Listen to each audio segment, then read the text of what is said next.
was for information purpose and as such was not reflected in the fiscal framework of the budget. In respect of the unfortunate tidal waves which rendered about 3,000 people homeless in Keta, Ketu South, and Anoga constituencies, we shall make the necessary budgetary allocations of at least 10 million Ghana cedis to complete the feasibility engineering studies for the coastal community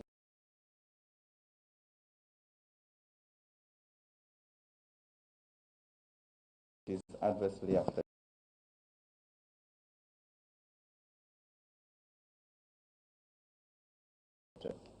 We'll broaden the scope of the study to consider a more comprehensive solution to protect Ghana created by the tidal waves.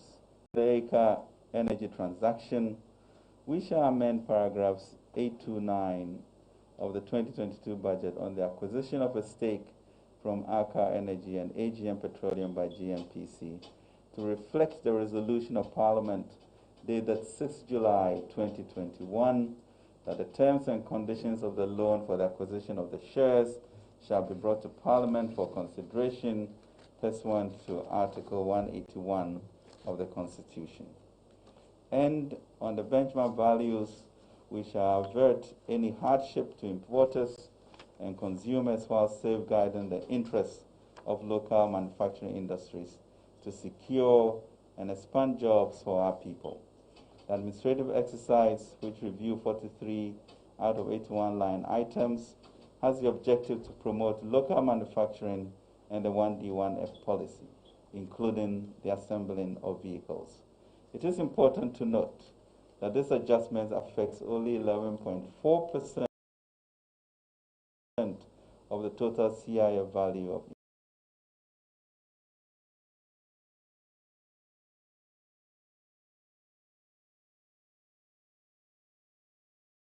imports, of which 50% is for vehicles. From our analysis, the potential increase in retail prices should be relatively insignificant and therefore inflation should be muted. The Youth Start program will also support our resourceful traders and appropriate training and access to capital to become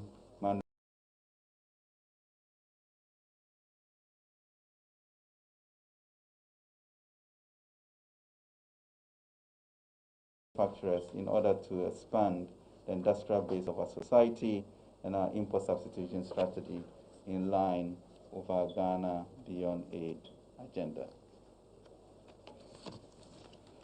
We will work with the relevant committees of Parliament, having regard to its serious fiscal implications.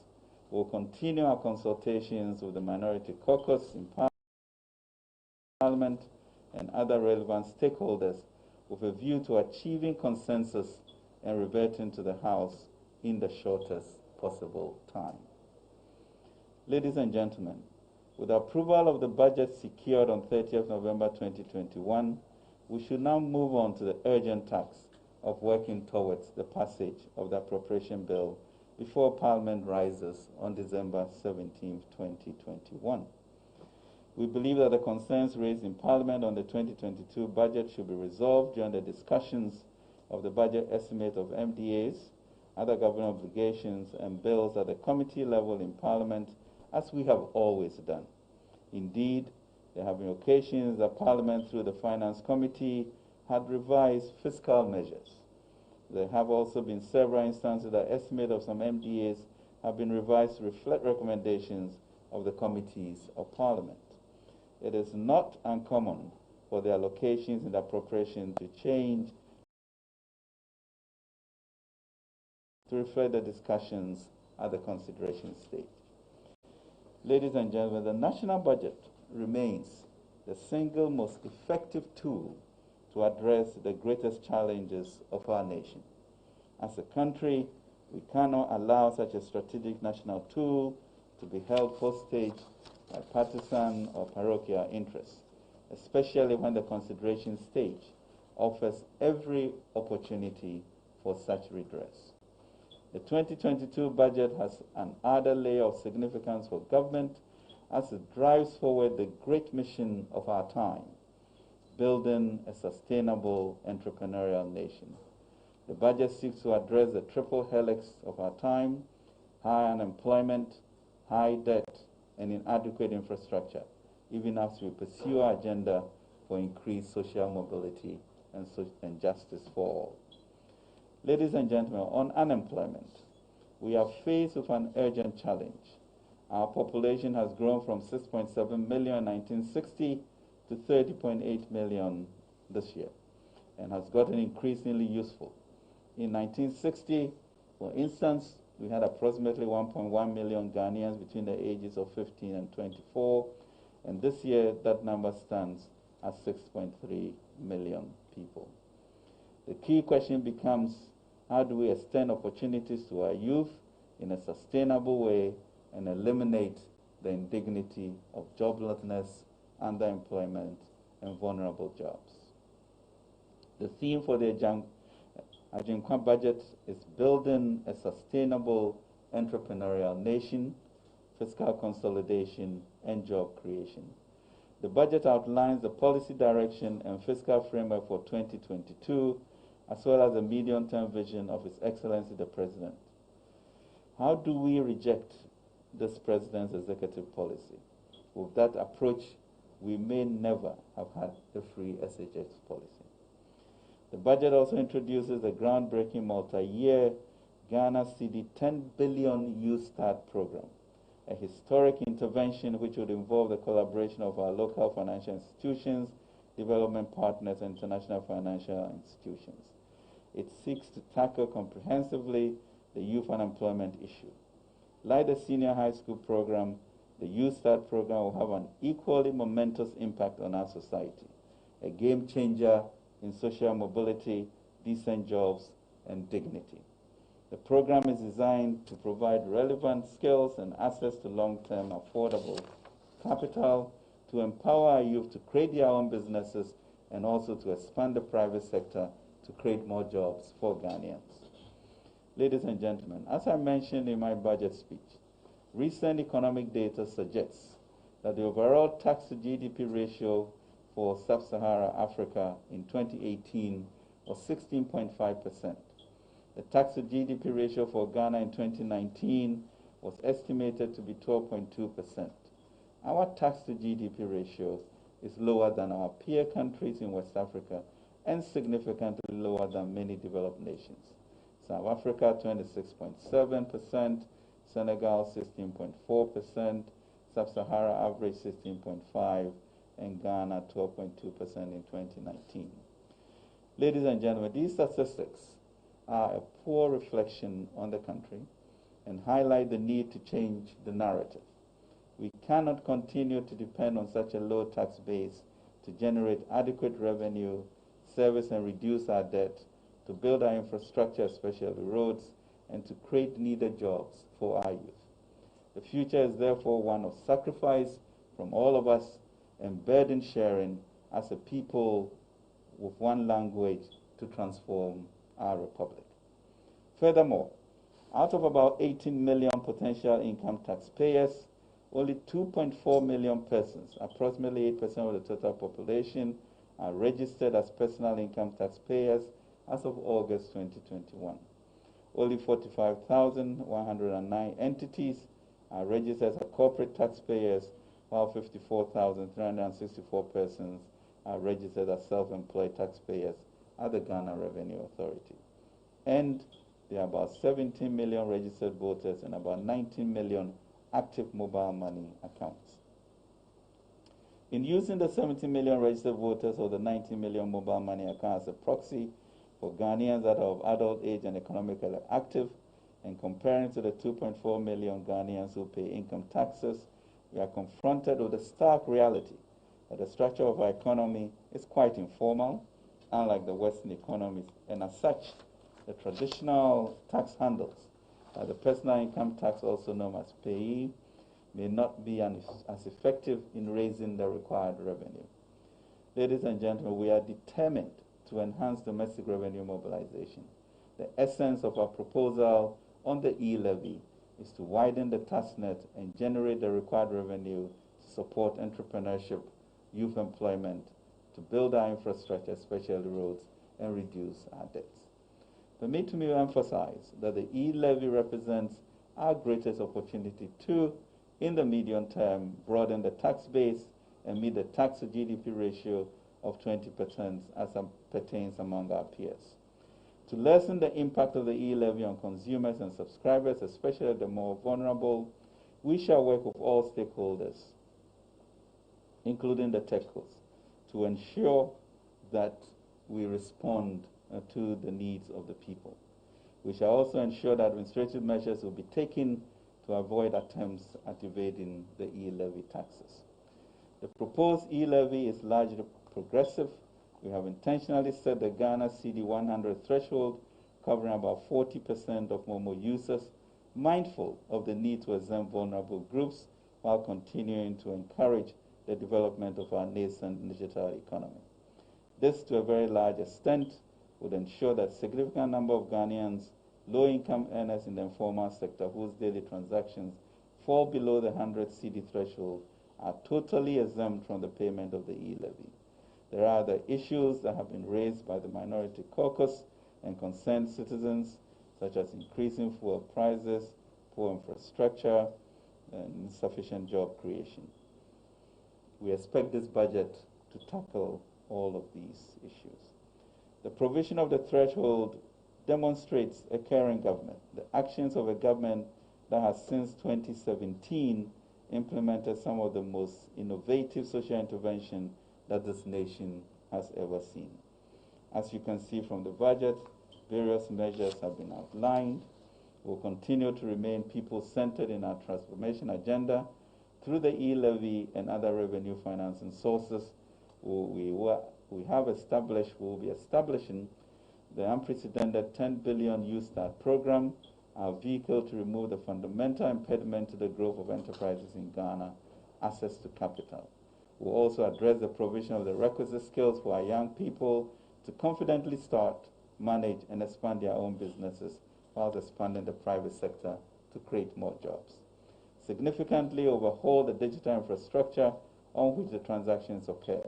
This is to increase the assurance and protection as well as security within the cyberspace.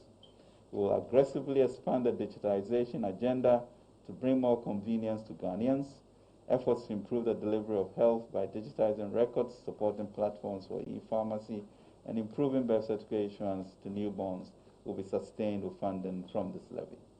And to expand road infrastructure, we are currently working with the Ministry of Roads and Highways to finalize all the roads to be supported by the e-levy. We expect to publish this list by end of this year. Fellow Ghanaians, putting a levy on electronic transfer is undoubtedly a new and innovative way of raising revenue for this country that leapfrogs the lack of the typical infrastructure that is required to collect taxes via traditional means.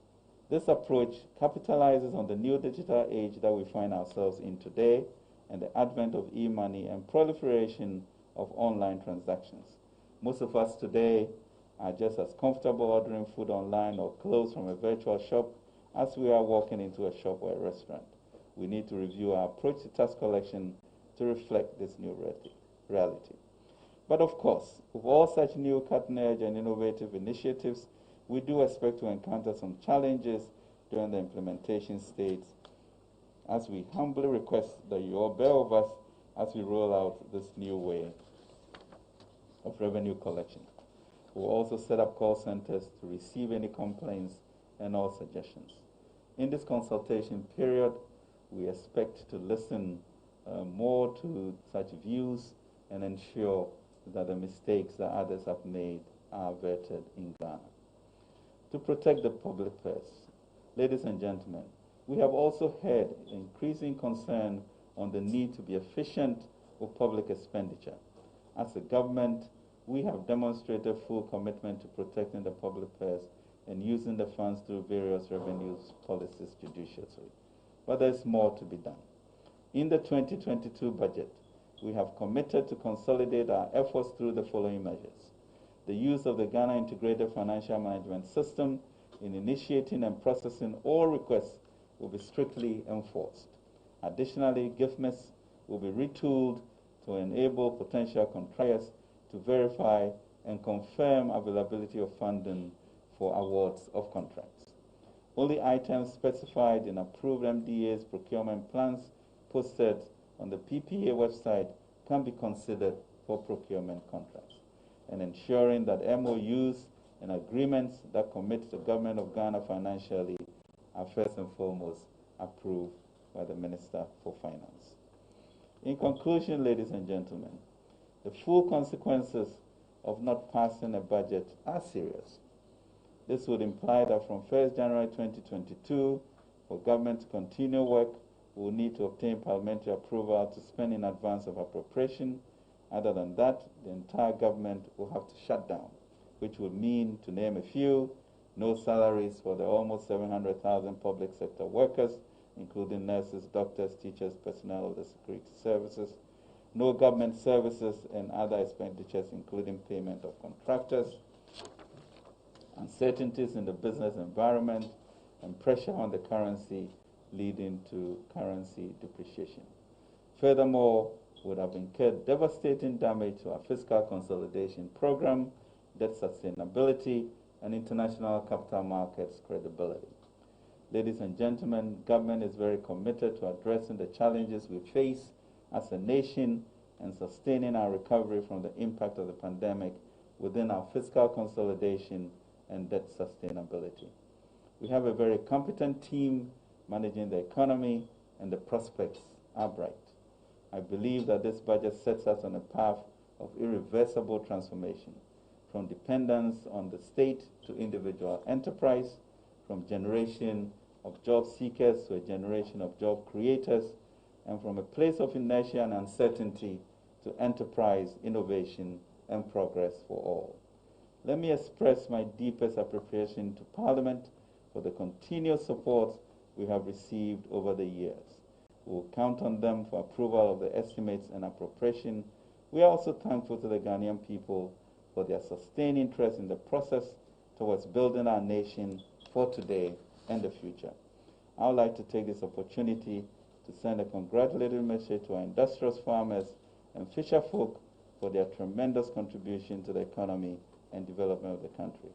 As you know, last year, the agri sector grew by 7.4%. We are truly grateful for your hard work in feeding this nation and delivering stable economy, muted inflation, and will continue to support you to achieve even greater feats.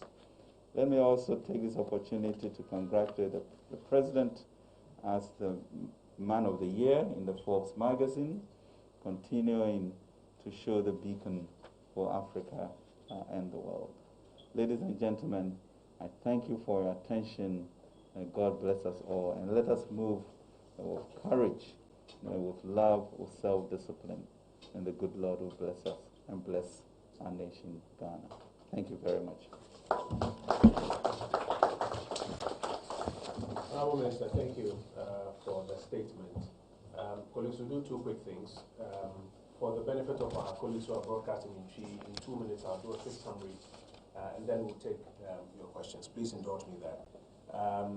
But just to sum up, the Honourable Minister has mentioned about 6 major things. Number one is that, pursuant to all the conversations that have been going on, he has formally written now to Parliament, through the Speaker of Parliament, communicating the modifications which he mentioned will be included in the budget as it was approved on Tuesday. You will notice that in that conversation there were about 5 things that had been mentioned by the minority, but this afternoon he's mentioned about 7 things, because we are consulting and engaging with a broad spectrum of stakeholders, the minority and other stakeholders. So you notice about 5 of the issues raised by the minority and about 2 things. He spells out what government's position is on all of those ones. And then for the electronic levy, he mentions the fact that the engagements will continue. He also talks about the inadequacies of our revenues generally to meet our very legitimate needs as a country, and why therefore it's important that we work to raise some more revenue using the e-levy as a very innovative tool there. He also makes the point that the most important policy proposal in this budget is this U-Start program. And it appears we all have moved away from the biggest problem which we are trying to solve, and we are all having a conversation on one revenue measure. But the biggest challenge we're facing as a country, which we've all been talking about, we saw you all running programs on it on your TVs, etc., is unemployment. And this budget spells out the most significant program to deal with it. And I think the Honorable Minister has spoken to that one. Again, the seventh item, expenditure rationalization, it wasn't part of the 5 issues that have been raised by the minority. But you notice that the 5 issues plus benchmark plus expenditure rationalization are the 7 major issues that he's speaking to this afternoon. He's spoken about what to do with it. And then he concludes by talking about the consequences of not passing the appropriations or estimates. Because we moved from the approval of the policy, we are now going to do estimates and appropriations. And it's important that we all rally behind the flag to achieve this. Broadcast Minister, Acheche Nyama Beye and Sumudi Kain, and the minister, Etunum to say, what trokrata ko parliament, formally. As a kratano, the womb any and someone a brayer approval budget no, or ka say yen dani any kakra or budget na or the kotu honimu, potokasemu, yesi modifications. So, Beka da parliament approval policy no. Mr. Speaker, I said the budget is approved subject to Sa and Niemano. And say, a biobeka, any animal odom kumano, no massam say, Sa Niemano, yen tron femai. Inti and the minister trocrata at the court parliament, and nona watch them who are saying. It also mean in some yen animal odom kumamuka was a name and sem. So the minister can sem soon a huasem. A numo more can huasem, a moon nine, say, Yehuman. Puma sibre ba ko akechire ye 11 no na o kire se ye be koso adi hu nkomo kakra isan se omani sikasem o se enya kakra ka ho na ye de adwuma eda nyina ni so se ye be ye ansa na kwan ye be fa so ya hwe se aban sika o de ye adwuma no eso bete ebi enyu the abroni friend expenditure rationalization kan ho asem nti ene nsem nson ena waka ho asem because oni nipa hodo ena edi enkomo ebio wachire mu se ade ba ko pa esi yenyina ni so nam ba bia enkomo ankofo de ne ye pa adwuma budget we eboye ma yeyi sa adwuma kosa no ano you start program 10 billion Ghana cedis in the medium term. I come here and say no nkomo na conform kakra na yenyina de ani akire ba bi fa ko no wasan chirim kwan ya no so be fa so aboa nti yenyina wo se ehwe ne eboa ena de twato ene se sese a yedu estimates ne appropriations no o se eboa ho modern na yadwen ko bankum na yetumi pass ya anye ne sa insunsuan so we ba ye mine so no enye adepa say ne tofabo eno no. So colleagues, it's a good time to take your questions. Thomas, I saw your hand earlier, so I'll take about first batch of 4 and then I'll come to Minister to respond, and then we'll do about 2 more batches. Thomas, Kweku, Madam, is there a 4th person? Is there a 4th person? Okay, there is. So let's take these first 4. Thomas, let's hear you. First of all, what I want to do is, as the Honorable Minister has pointed out, our tax GDP ratio is far, far lower than our peers. Now, based on the budget projections, what would be our tax to GDP ratio if we meet our tax projections and we meet our GDP growth projections? What would be our GDP tax revenue at the end of the year? Secondly, you know, in the budget itself, Honorable Minister mentioned at that time that the issue of the reversal of the benchmark values were being considered with stakeholders. What I want to ask is, with the budget projections in terms of revenues, did it take into consideration that the reversal would be conducted or not? In terms of the revenue? In terms of the revenue, yeah. Did it include a reversal of the benchmark value reductions or not? So what I'm trying to ask is, does it mean that now it has been decided? Understood. Yeah, understood. Yes, sir. And then I'll come to the other 2 here. Yes, sir. Quick, I'll come to you. Let me take this one.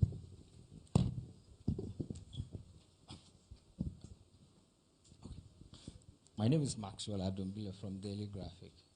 My first question has to do with the need to generate revenue, which is obvious for us. But one interesting thing is the e-levy. You notice that the budget target intimates that it will bring in about $1 billion, 1.1, 1.2 billion. tax exemptions is one of the critical concerns for us as a country. It's one of the avenues various stakeholders, including the Ministry of Finance, the President, have said that we lose a lot of money. And the estimates out there put it at an average of $1.5 billion a year. Why are we not so committed to passing the tax exemptions bill, since we drafted it in 2019, but which is a sustainable avenue to increase revenue without actually jeopardizing a lot of things compared to the seriousness with which we are given to e-levy? And then my second question is, it's good to know that we've made the revisions and we are making progress with the budget process. But given ministers' association with the international community's experience in the capital market and how volatile and sensitive it is, should we have gotten to this level where there was a lot of acrimony with huge implications on our capital market processes and the country's image? Should we have gotten to this level? Couldn't we have handled it in a way that it wouldn't have created the anxiety it's created among the international community for us? Thank you. Thank you very much. So what is the status of the tax exemptions bill? And then, Kweku, are you ready? I'm coming to you. So what is the status of the tax exemptions bill, Minister? And was it possible to have foreseen what somebody's reaction could have been and prevented any sort of acrimony? There were earlier two questions. So if the budget program works in accordance with plan, what will be the projected tax to GDP ratio at the end of the fiscal year? And secondly, have the reversals of the benchmark values been included in the revenue estimates for this year? Thank you. Quick, let me come to you quickly, and then I'll go to the lead. All right. So the minister spoke about the 10 million cedis earmarked for the feasibility studies on the Blekusu Coastal project. It says at least. At least 10 million cedis. We know that what the minority concern has to do with the project itself. Will this 10 million be enough to do the project, or this is just going to take care of feasibility studies? And then on the score of e-levy, the minority say they want 0%. Today, the Chamber of Telecoms spoke and they say they want 0.25. No, they said 1%. Minority leader. Yes. They've gone back on it as we've made to understand that the leader spoke on his own. And so who is saying this? Sam George, and then Muntaka also had a statement out this weekend. The members say the leader spoke on his own. Yes. I see. Go ahead. So we also I have this question about the e-levy. Well, is the government amenable to a certain reduction, and will they announce that reduction? And also on the e-levy, the minority is raising concerns about some $40 million that have been allocated for some services, some collection. They are saying GRA or Bank of Ghana can do the tracking alone. It's 241 million cedis. Cedis. Because the budget is in cedis. In cedis, 241 million cedis. Can the Bank of Ghana or the GRA do this? Do we need another external body? Very well. So my question is on the electronic transaction levy as well. What's your name, madam? My name is Etonam. I report for TV3 Go ahead, Etonam. and 3FM. So we've heard that the e-levy has been reviewed somehow. We spoke to the Ghana Association of Bankers, and they say that bank transfers are exempt. We are also hearing that inward remittances are exempt. So this is like a Momo tax. So it will be good for us to get details on whether or not inward remittances are exempt and whether bank transfers are exempt as well. We're also hearing that the majority says it's now 1.5%, not 1.75%. It will be good. Yeah, the majority, I heard. Who from the majority is saying this? Afeyo Markins. He said that it's been reviewed from 1.75% to 1.5%. It will be good for us to get details on that. We're hearing stakeholders saying they're expecting 0.5%. This is a new levy. Are we not already paying communication service tax? There are concerns that it's the same thing we are having to pay again. So it will be good for you to respond to that as well. Okay. So, Minister, will 10 million Ghana cedis be enough to complete the Blekusu project? By the way, Minister mentioned at least 10 million to commence feasibility works. And then there's a question about the e-levy, whether it's 1% or it's 0%, or how do we reconcile the two? And then there's a question about what is the 241 million Ghana cedis programmed in the budget as e-levy related expenditure? What is it for? Because there's a claim that it is for the services of a private company to do that. So some clarification will be helpful. Yes, Minister, we're in your hands. Thank you very much indeed, and thanks for the questions. I think that one of the first questions was the expectation really is that with this new tax measures that we have, we actually will be able to move to just around 16 to 16.5%, moving towards 20. So we are really excited about that, and it just really goes to amplify the need for all of us to participate in the payment of taxes, so that the burden is shared. And that really is excitement about going digital and using the new electronic modes to do this. Yes, the benchmark issues were incorporated in the fiscals as we have them. E-levy, in terms of having alternatives, I think that's something that we need to get clear. And we have this triple helix of unemployment, which is really quite debilitating if you look at the numbers. And then we have our debt that we need to take care of to reduce our interest costs, but really to also be able to mobilize resources internally. And so we are not subject to all of these foreign exchange risks, and we can plan much better. And then all of us, of course, rail against the issue of infrastructure, especially roads, to open up our country. But the record of who is paying for this, for the 30.8 million, is quite abysmal. So the nature of the e-levy itself, gentlemen, enables all of us to be roped in and to understand the sacrifices that we have to do if we want to move to a nation with a commitment to transform ourselves and break the back of these problems that we have inherited, and just a new dawn and a new beginning to go forward. But that is not to say that the areas of inefficiencies must not be closed. And that there's a commitment to that. And so the tax exemption bill we're expecting to pass in this sitting of the 8th Parliament. The fees and charges bill also, we expect that to happen.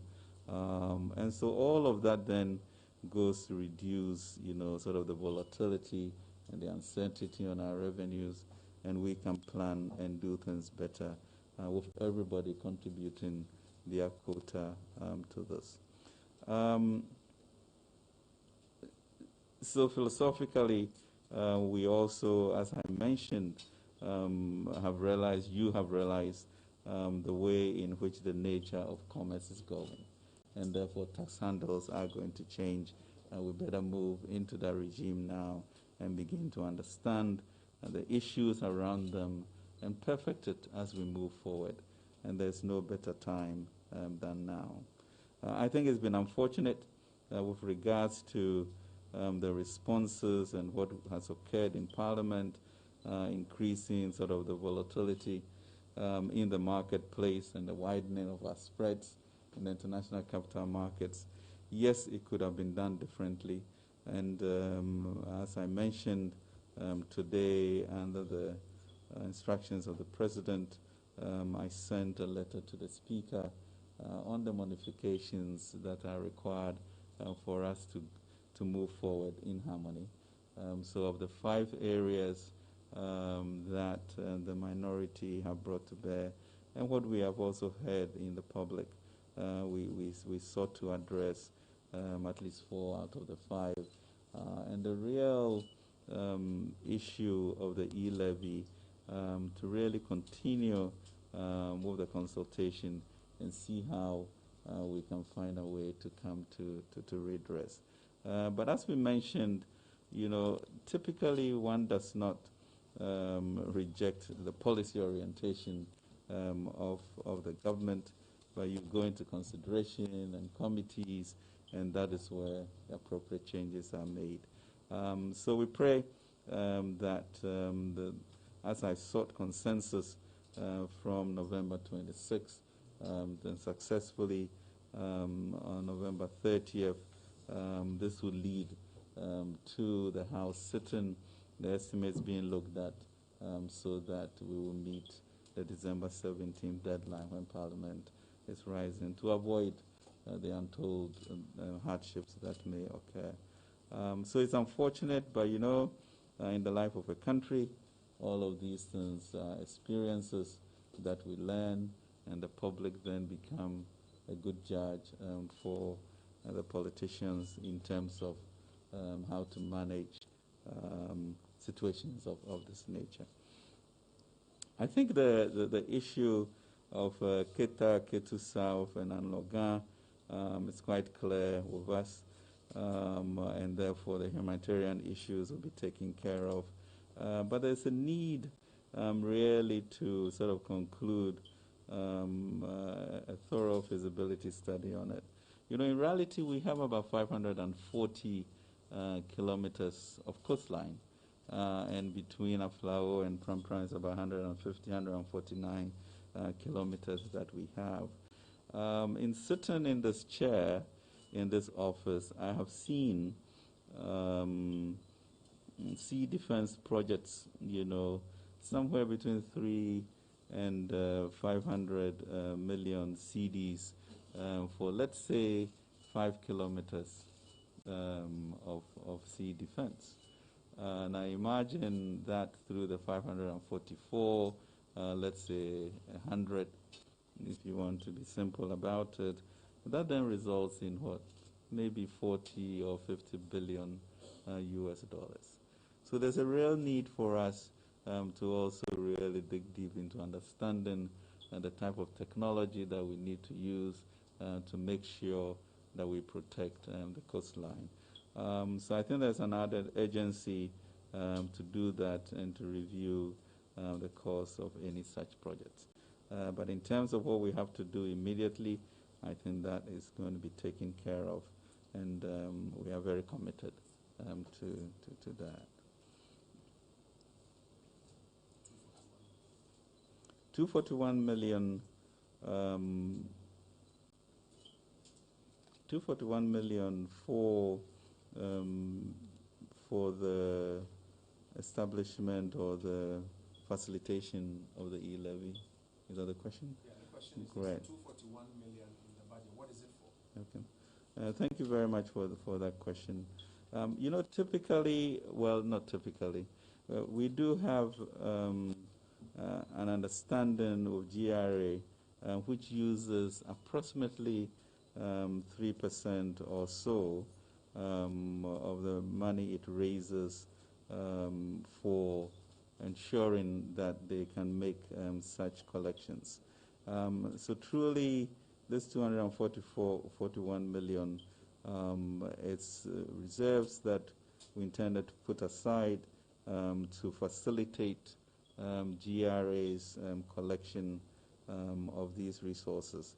Now it will be up to GRA to find the means in which they would ensure that with this new tax handle that they have never experienced, they will use their own resources, they will use the current common platform, engage whoever they think is appropriate to ensure that this works, because this has to work. It's our expectation that because of systems that they have already, that may not be required.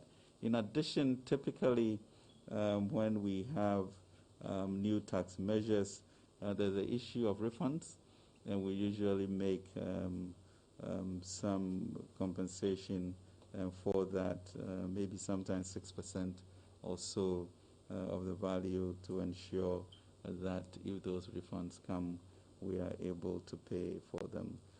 So in essence, this really will be to back up GRA in the way in which we ensure that all of the problems that people envisage and the difficulties other countries have had, we should be ready to support that.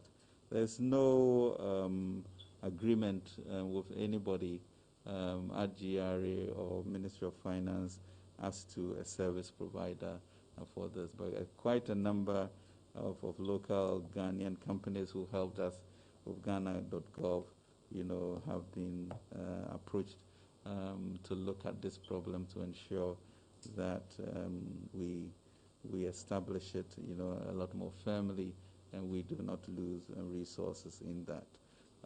So we hope that GRA's platform that they have already may make this quite superfluous in the long run. So there are two final questions. Is it true that the e-levy has actually been reviewed? And can you give any details if it's true? You've mentioned that it's a subject of further negotiation. Yeah. Tetonam says she's hearing that it's been reviewed. Is it true? And if there are other details? And then finally, there was another question on reduction that you had. Right, so the concern is that it's now the exemptions. So inward remittance is exempted, bank transfer is exempted, so it's not a mobile tax. So if it's a mobile tax, you're already paying communication service tax. So the concern is that this is another tax in another shape or form. Okay, so the question is it true that it's been reviewed? And if it has, what are the details? And then there's a claim that it is, or it amounts to double taxation because there are some other elements of tax that look like this. Quick comments on these two. Great. I think that the one of the questions that we need to face as a country is that are we paying enough taxes? And is everybody paying taxes?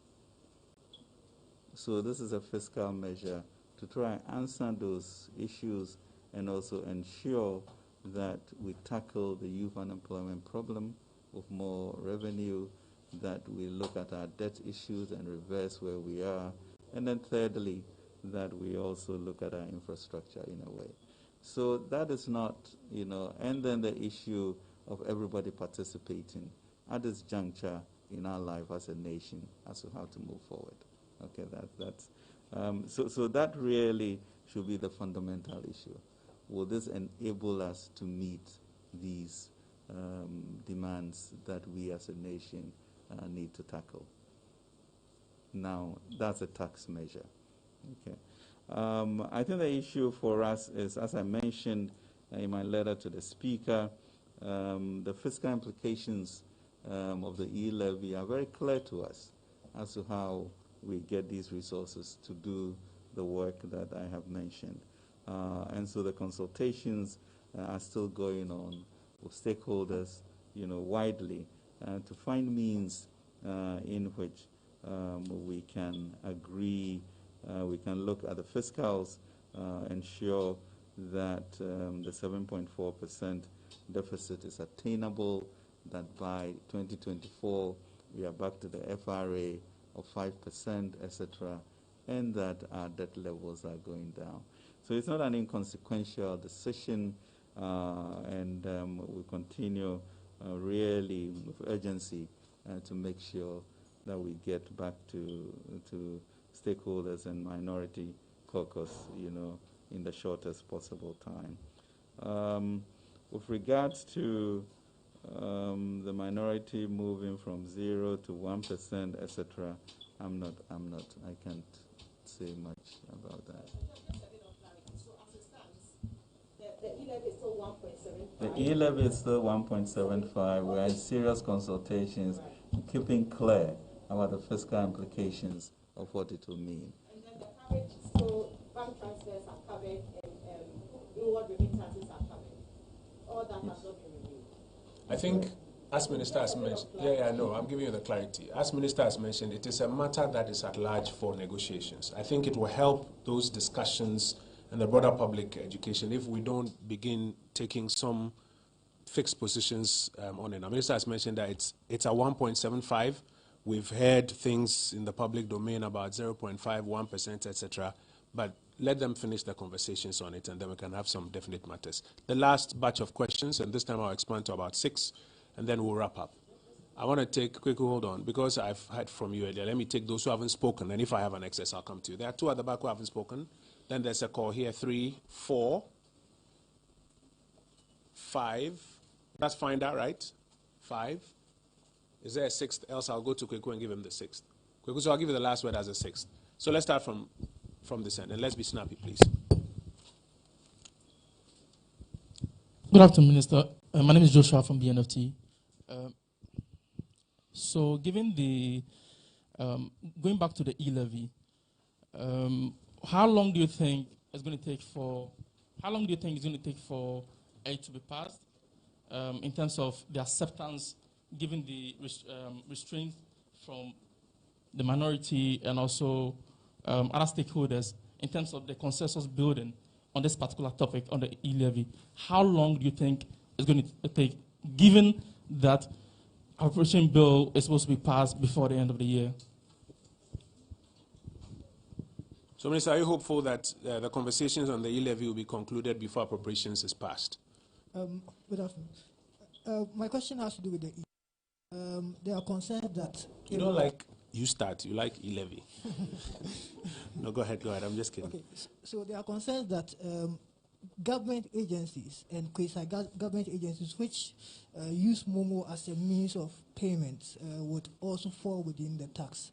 And that would essentially be government tax in itself. So would there be exemptions made for these payments? Payment for government services? No, government agencies, let's say LEAP and those kind of things. Those are government services. Yes, would government tax itself? Yeah. So will payment for government services be included in this? Yes, sir. And then there were final 4 here. Let's start with Echo. Echo. Let's get the microphone to Echo, please. So are you optimistic that the conversation on e-levy will be concluded before appropriation is passed?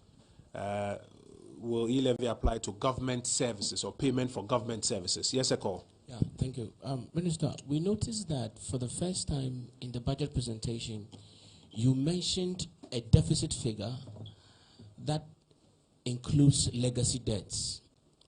Does it mean that moving forward we're going to have a one deficit figure? And why that decision? Because it was not so in the past. And on the paragraphs you altered in your modification, Ejapa and Eka, we don't have the benefit of the contract, the agreements here. Can you give us pointers? What exactly has changed in those graphs? And Nicole, please let's take the second question again.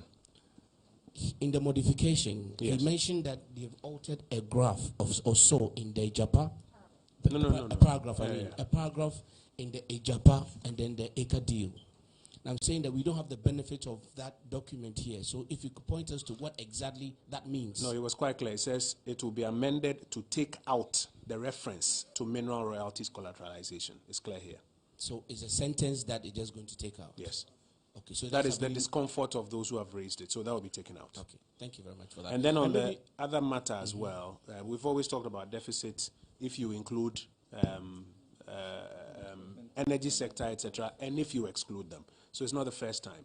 No, usually when the government presents the statement, the budget statement, we have that usually in the footnotes. But for fiscal years, the government really will present, for example, this year we are looking at 9.4. And so your question is, are we going to get to a point where it will no longer be in the footnote? Where the recorded figure of deficit is encapsulating almost automatically. Yes, so there's nothing to report in the footnotes. No, I'm asking, so what is the thinking that went into that different trajectory that we are embarking upon? And maybe finally I ask, you want Ghanaians to sacrifice. We are sacrificing. Today there was a strike by transport unions asking for reductions. So the average Ghanaian is really already sacrificing. Can we really bear this? Are you not killing this same goose that you desire that will lay the golden eggs? Thanks. And then I'll take a final two. The gentleman and then quickly. Yeah, my name is Emmanuel. I'm with GH1 TV. The e-levy is earmarked, among other things, to do with infrastructure, unemployment, and then 10 billion Ghana cedis use that. Of the 1.75%, I would like to ask, how much of that amount goes into use that? And then secondly, Minister respectfully mentioned expenditure rationalization. I like to think of it in reducing our expenditure estimates. So the question is, are we going to delay some government spending until 2023 or 2024, or we are looking at reducing the estimates in its entirety? Thank you very much. Kingsley, Ghanaian Times. My question is on the road toll. The road toll form part of government revenue mobilization or projection for 2021. Now that it has been abrogated, how much is it going to affect our revenue projection for 2021? No, I mean 2021. The road toll forms part of our revenue projection for 2020. He means in the last 6 weeks of the year, how much are we going to lose? Impact is it, and whether or not it's significant. Okay. Thank you. Kweku. Right. So, final one on the conversations around the strike today by transport workers. They said they want 5 taxes removed from the price build-up. The government met them prior to the presentation of the budget and said it will be captured in the budget. We know that nothing was mentioned of it in the budget. What exactly is going to be done about that? Who said it will be captured in the budget? According to the Transport Ministry, when they met the transport unions. And then on the second question about the... This is apart from the 0 rating of the 2 out of the 5 taxes, you mean? Right. See, they said they want 5 taxes removed. Yes, and 2 of them have been 0 rated. Right. Yeah. So you are saying that apart from that, they're asking, can they hear about the other 3? The other 3. That's the question. Yeah. Okay. And then on government services, the fees and charges going up by 15% and then subject to annual inflation review. There are those who have said that that is also killer, and I didn't hear anything from it. Is the government doing anything about that particular aspect of the budget? Thank you. But the fees and charges bill hasn't even gone to Parliament. Yeah. Okay. Just like the... And I guess part of what Minister is saying in his earlier statements that there are things that, apart from the policy, you will now come with the specific measures, during which period you can have the specific conversations about those ones. Minister, we're in your hands for the final batch. Right. Thank you very much indeed for this. I think Joshua talked about the consensus building, and that's really sort of an important attribute of our society, and that's our sociology. And we have done that successfully since 2017. So it's quite unsettling where we are today. But, given that we've been able to accommodate 4 out of the 5 and actually done a bit more on other issues, I'm confident that we should be able to come to a consensus and be able to have the House rise at the right time on December 17th. So that's my prayer to the good nature of ourselves. And what we've gone through these 10 days, I guess, would enable all of us to calm down and see the greater good of the country. E-levy, government services, really government services will look, in terms of government taxing itself, that would be exempted from that. Mr. Minister of State, that's correct, is that right? Government services will not be taxed on itself. So that's that. Then Akol raised, some fundamental issues that Minister of Information has answered. But I think for the narrative and the conversation, we are not, as a country, an island. And I suppose when you read, you would know the issue of global supply chains and its effect globally, and therefore its impact on inflation. You know the issue of fuel and OPEC stance, and America even having to release its reserves, all of that. And then you know our import content as a people, with regards to importation of about $2 billion worth of food and flowers and toothpicks and all of that stuff. And then you know who pays taxes and who doesn't pay taxes. So those are questions that we ask ourselves as to what type of austerity do we need to be able to break through this colossus of debt, of unemployment, and of infrastructure. And what is it the nation has to do at this point in time to be able to get through? I think if you look at the past 2 years and the type of, the extent to which government went to make sure the lives and livelihoods were saved, and if you look at social interventions since 2017 with regards to senior high school, with regards to national health, with regards to the LEAP program, and with regards to free water and whatever, you can't pretend that nothing has happened. I think we've done the most roads also in the period than any other government. So we need to confront that and say, how do we now all participate in this burden sharing to go forward? Because we can do it. And the charge now is we are at this junction. We are a people of great resolve. We are the Black Star. What is it that we have to do? Lock hands together, circle the wagons, and say that we'll break this helix. And that's a conversation that we should be having around.